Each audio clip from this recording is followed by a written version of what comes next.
Myanmar থেকে বান্দরবনের ঘুন্দুম নয়াপাড়া সীমান্ত দিয়ে অস্ত্র, গোলাবারুদ ও ইয়াবার চালান বাংলাদেশে প্রবেশ করবে এমন তথ্যে সীমান্ত পিলার ৩১ থেকে ১৩০ গজ বাংলাদেশের অভ্যন্তরে কৌশলে অবস্থান নেয় বিজিবি। তবে অবস্থান টের পেয়ে পাচারকারীরা মিয়ানমারের অভ্যন্তরে পালালেও ঘটনাস্থল থেকে উদ্ধার করা হয় একটি বিদেশি অস্ত্র, ৫ রাউন্ড গোলাবারুদ এবং ২,৪৬,০০০ ইয়াবা।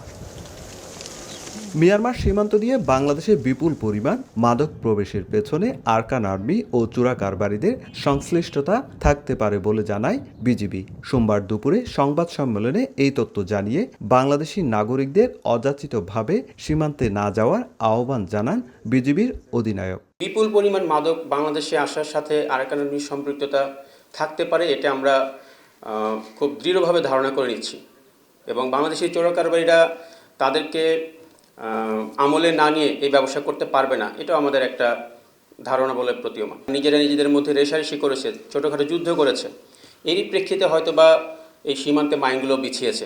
বিজিবি অধিনায়ক জানান, মিয়ানমার সীমান্তে শতভাগ সতর্ক অবস্থানে রয়েছে বাংলাদেশ। সীমান্তে বাড়ানো হয়েছে বিজিবির সদস্য সংখ্যা ও নজরদারি। মায়ানমার সীমান্তে বিজিবির সংখ্যা সবচেয়ে বেশি, অতীতে কখনোই এত বেশি সংখ্যা ছিল না।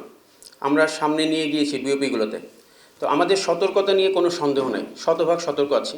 এদিকে সোমবার ভোরে টেকনাফের উলুবুনিয়া গ্রামের জোড়াকাটি এলাকা থেকে ৩,৫০,০০০ ইয়াবাসহ দুজনকে আটক করেছে বিজিবি। সুজাউদ্দিন রুবেল, সময় সংবাদ, কক্সবাজার।